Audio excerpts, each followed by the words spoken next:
When interviews get heated, the last person you want on the other side of the mic is a comedian. Andrew Schulz caught a New York Times journalist trying to set him up, and he absolutely torched him on the spot. The reporter accused him of going soft on Trump by avoiding economic policy questions, while suggesting he grilled Bernie Sanders on those exact topics.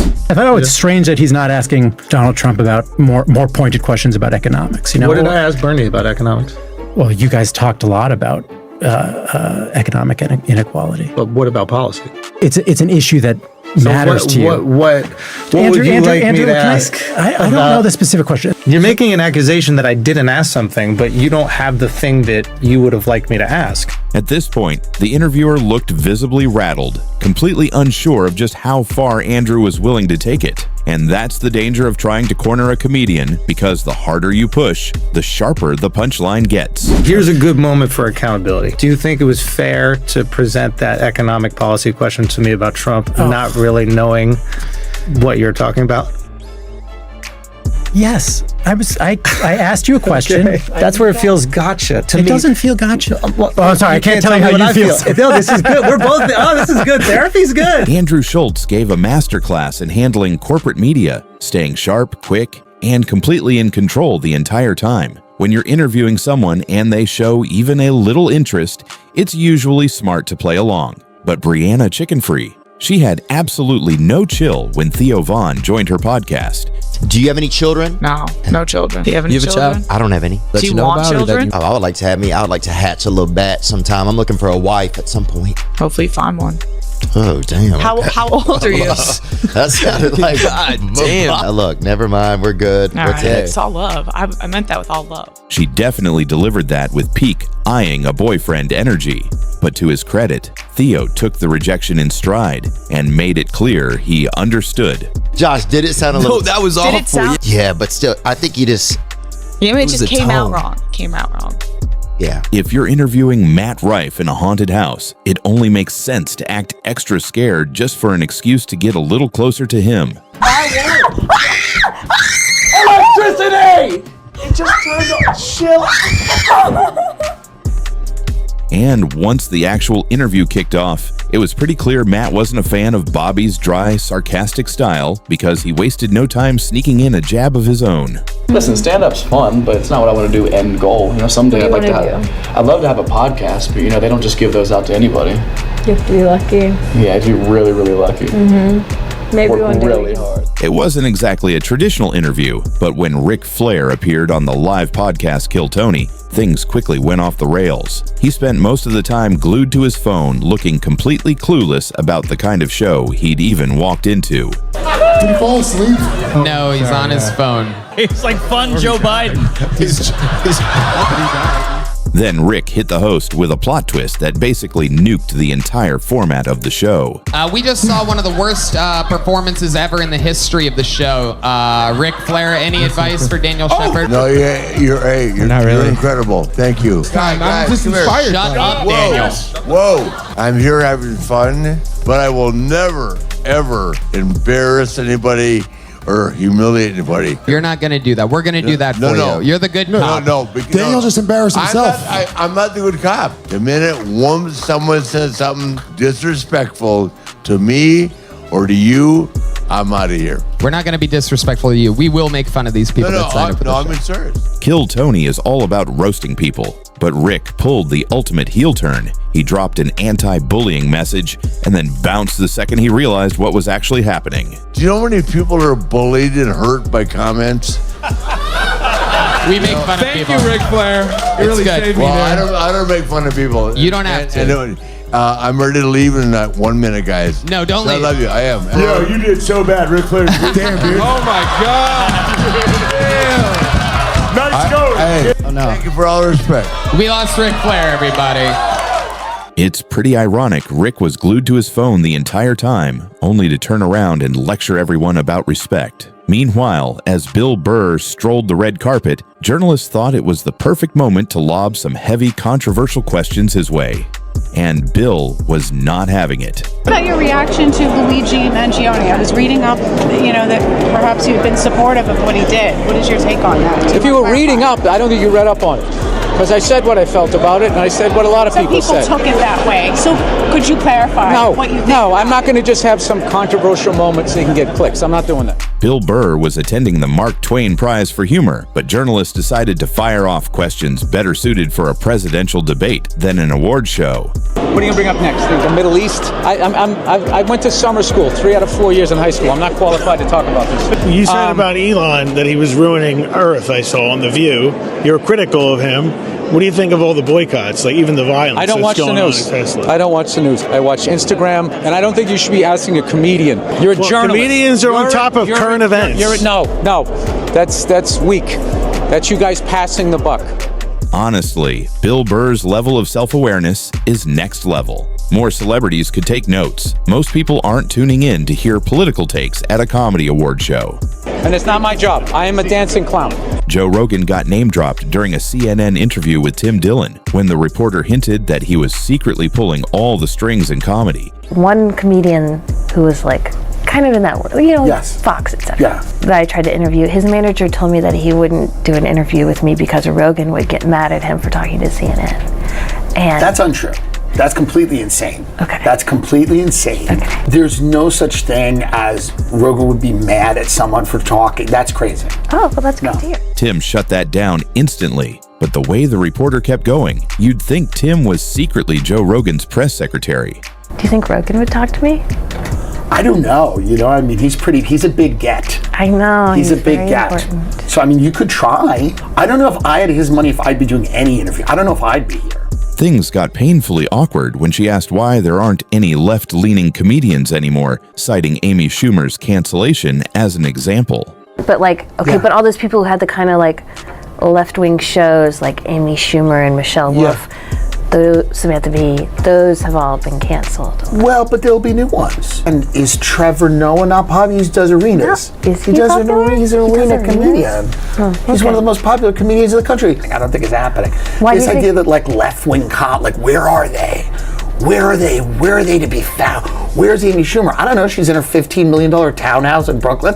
I think she'll be okay. Let's be real, it probably wasn't Amy Schumer's politics that got her in trouble, but more the whole borrowing jokes without asking situation. Meanwhile, Charlemagne and Andrew Schulz have done hundreds, if not thousands, of podcasts together on Brilliant Idiots. Naturally, that comes with arguments and heated moments, but only one truly stands out, where Andrew was visibly frustrated with Charlemagne. And it all started over Andrew's argument about the term American. Can I just ask a question about the African American? Like, do we really need to put, I think we know where you guys are from. No, I'm being serious. So I mean, we're all technically African American. I understand they're trying to be respectful. There's one continent where black people are from. Well, all people in the world. Let's be for real, all people. Yes, all people. I'm saying it almost makes more sense to be like European American or Australian American or whatever American. It makes more sense to. Maybe not though. We know where black people are from. Not necessarily, because it's the Caribbean too. But Andrew started losing it when it became obvious that both Charlemagne and Alex were completely missing his point. The Caribbean, where were they from? They came from Africa, but that's the case. Everybody's from Africa then. So I don't know if that. What's going on? And you have Americans Everybody here. At home, what's going on right now? No, listen. What the fuck is happening? If you shut the up and listen. Black Americans here, we don't have a country, so that's why they have to just the engulfing term of African American. Yeah, I know. I'm aware of this. I'm trying to explain it to you guys. No, but why'd you say it's a dumb thing? It's obvious. It's not though. Let me back up. Everybody just take a you mean it's obvious why they refer to people in that? Charlemagne wasn't exactly thrilled either. Either he had his guard up, or he just decided to wildly misinterpret everything Andrew was saying. So if you had black African American, you could have European American for white people, or Australian American for white people, or I guess what I'm saying is because it's not as self-explanatory for us. What's interesting is that some people would say what you just did is a form of white supremacy, and I'll tell you why. No, it's because you haven't paid attention for the last 10 minutes, and it's driving me crazy. It's because white people just get to be American, and everybody else gets to be this word American. You know, he just changed the argument. He did. I haven't. You didn't explain it that good the first time, I'll tell you. At this point, Andrew realized the hill he was climbing probably wasn't worth it, so he stepped away to cool off. That's not what you were saying. No, you looking at my haircut and you're assuming the racism, which is your prejudice because you're a racist. No. You're a racist. What I was trying to say from the beginning is the other ones are so obvious. White people just get to be American when that's the most confusing. You could be a white person from Argentina. You could be a white person from Australia. One race that happens to be all around the world that you should add the descriptor before you do an American or the qualifier. It's white people, not the others, because the other's more obvious. Let me tell you what a flaw. I'm woke. Yes, is you're making it seem like there's black people nowhere else in the world but Africa. In the end, they couldn't reach an agreement, and both respectfully moved on to another topic. Bobby Lee loves to invade personal space, while Bill Burr is the kind of guy who'll make you take a step back fast. Watch. Am I supposed to be uncomfortable? No. I'll just hear this. But what I'm saying, that back in the day when I grew up... Your wispy facial hair? You look like you transitioned. There's a certain irony in a TV talk show host telling a comedian that stand-up isn't a real job. And I'm working right the way up to sort of the last day, and then... And you'll be working, doing stand-up comedy? Yeah, doing stand-up. Not really work then, is it? Not proper work, it's not like a proper job. There are people at home watching who have to get up, like me, and get their hands dirty. Like you? Yeah. You have to pop in and drink some goose fat. That's a diet book no one's going to buy. Okay, now, While it might not be a traditional 9-to-5, comedians have it harder than TV hosts, juggling joke writing, tours, and constant heckling. And somehow, Joe Rogan managed to flip what was supposed to be a roast from Theo Von into a full-blown compliment. Wow, dude. Yeah. You look like one of those turkeys when they tie it up and it gets all like kind of like lined out. What? You know what I'm talking about? When they put that rope around that the ham and it's got all the my six-pack. Yeah. Damn. It's called working out, son. Yeah. But credit to Theo, his emotional intelligence kicked in fast. He could probably tell Joe wasn't vibing with the jab and switched it up mid-sentence. Meanwhile, comedian Brendan Shaw thought it was a good idea to push Mike Tyson's buttons, relentlessly slipping in jabs during a live stream. You got in shape like that. You were heavy for a while, Jeff. I did not running. Stem cell research. That's what it is, stem cell. Okay. And that's how you got in shape, though? Yes. You running a lot, Mike? Yeah, on the treadmill. Treadmill. I bet you're huffing with the feet. The treadmill. How many of those you smoke a day, you think? 5? Around 50. Finish them. No way, bro. You won't finish them. That's why it is, you don't finish them. Even Daniel Cormier saw the writing on the wall warning Brendan to quit poking Mike Tyson unless he wanted some serious regrets. I hope Mike don't learn to kick with that size 14, B-Mars. Well, y'all gotta stop doing that on this foot. I don't think you like that, man. I don't think Mike you like that, man. You better chill, man. I don't think you like that, man. He'll get mad at you, bro. And once he gets mad, it's over. Eventually, Mike Tyson reached his limit when Shaw suggested Tyson Fury could have taken him in his prime. Mike delivered a lethal power move, stepping right into his space and locking eyes, while Brendan awkwardly avoided any eye contact. Too drunk, you forget it's on the grill, and that black, that's me. I'm done. I'm overcooked. This is crushing. You done. I want to do this with you. All right. Whitney Cummings had Haley Welsh, aka Hawk, to her show. Haley casually mentioned she was a massive Matt Rife fan, so Whitney decided to make her day. I asked Haley her celebrity crush, and it's, yeah. Don't look at me like that. Miss Haley Welch. Yeah, Miss Haley Welch.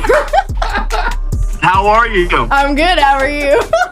But then Whitney went a little too far, trying to set Haley up with a stand-up spot. Matt shut that idea down fast. She doesn't have any teeth, you're saying? No, I'm so serious. You don't want her. Is she an actual cat? Really? Yeah, I'm a baby. Are you? Yeah. Why you got so funny? Okay, she might be your soulmate. The trauma, I love it. Now I see where the personality comes from. This is great. Yeah, I ain't got any brain cells. Sure, crushing her stand-up dreams might have sounded harsh, but let's be honest, throwing Hawk to a girl on stage cold in front of a packed comedy crowd, that's not a setup, it's a sacrifice. Meanwhile, during a podcast on Impulsive, Theo Von couldn't help himself and called out Logan Paul for one of his painfully out-of-touch comments. I don't want to die on this planet, dude. Really? I don't want to, like, for real. I don't want to die on this planet. Damn, that is a very rich thing to say, I feel like, honestly.